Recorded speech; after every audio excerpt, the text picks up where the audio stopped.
Long hair, don't care. Babality. Really. Welcome back on the city section. We got news directly from the source, that is Spaceghostpurrp, claiming and saying that he is now officially homeless. On some hugeness. This dude is based out of Miami, Carroll City more or less specifically. 91 baby, who has from 2011 to roughly 2013, 2014 had a really prominent rise as a producer and partially as a rapper. It's tough to hear about the news, like most seriously. This shit I don't like hearing about someone who had a level of prominence, definitely influence, and now it's at the moment in a rock bottom position.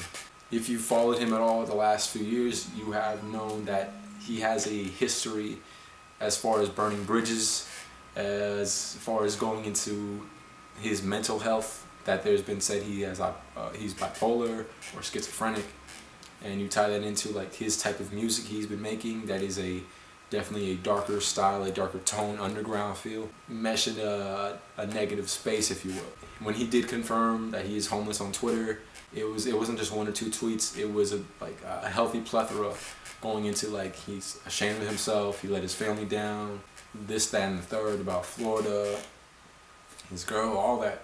And it's definitely not a piece I want to cover completely, but it is something where I don't like hearing about this negativity coming so harshly from the artists themselves, and as well as there's certain people that are feeding off of this, as in terms of not just, you know, doing what I'm doing, like telling the news about it, but also they're happy about it. They're excited, like, yes, like finally this dude is completely hit the rock bottom, like most deserved. It could have been deserved. The history of him, like, kind of what's been said about him and ASAP Yams, what's been said about the whole mob, ASAP mob in general, and his beef with them, as well as him turning his back on the people around him in his circle. Shit happens. I'm not saying this dude is a perfect human individual. Anyone is. We just want to lay down all the facts as possible as being an outside source. Dude has a history of mental illness, or like history with just health issues in general. Top with the type of music he makes, top with the people he's associated with, if they're good people, they're bad people. And probably mostly good people. They have to be. We're talking his influence is felt to this day with the people he was surrounded with Raider Clan. We're talking Young Simi, Denzel Curry, 275, Ether Wolf, who now goes by Xavier Wolf. I found out about Little Ugly Man through Spaceghostpurrp.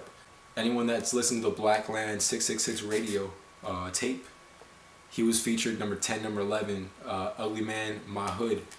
Other than Kendrick's tape in 2011, Section 80, that was the hardest tape I've heard the whole year.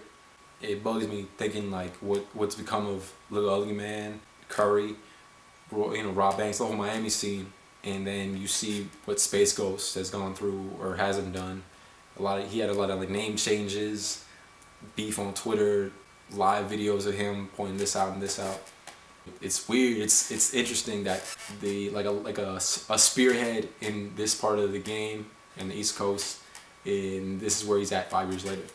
And I wanted to focus too on it as a sort of a lesson to any artist coming up, reflection about what can happen in 5 years, 4 years after, you know, when you establish yourself.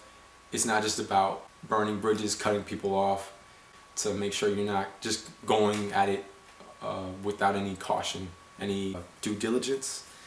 Just being careful, like if you get to this level, that it takes maintenance. It takes, you know, treating people well. It takes being healthy, meditating, constantly working, and not staying in a negative space, which I believe there's some issues that may have hindered him and been a catalyst to him getting where he is now, which is a shame. So I just, as a fan of the artist and not knowing so much about the personality and his person, who he is, I do hope him to be in a better place in the coming weeks, coming months. And not to completely end this on a downer, I would say anyone in its position of feeling if they're bipolar, schizo, back to like the mental health stuff we're talking about with Ugly Man, there's people out there to help, definitely. There's so many motivational speakers at this time, this point in history, where I'm following or looking at people like Eric Thomas, Gary Vee on Instagram, the Tony Robbins of the world. Tony Robbins specifically is, his last 2 years he's had a new book out. The Tim Ferris's of the world that are talking about optimal health, optimal educating oneself, getting to be the best person you could be. There's podcasts about the art of charm, the art of man that are out there that exist that I'll link up and post, where then every day is an opportunity. We can get better. And even if you're an artist, if not, if you're in business, in medicine, law, etc., you don't gotta stay in a bad space. If you hit rock bottom, that's not death yet. So I do want to spread that kind of love, that type of energy of working and getting towards something and getting out of a bad space. So with that, please, I'll link it up. Y'all stay good out there. Don't. If you hit rock bottom, it is not death. Y'all stay good. Ahnist CD section. Your boy Ahnist. Take care. I want this thing as bad as you want to breathe, because I hear what you said. E.T., I don't have no more room for growth. E.T., I can't take it to the... E.T., I've done everything. If you're still alive, you've not done everything you could do.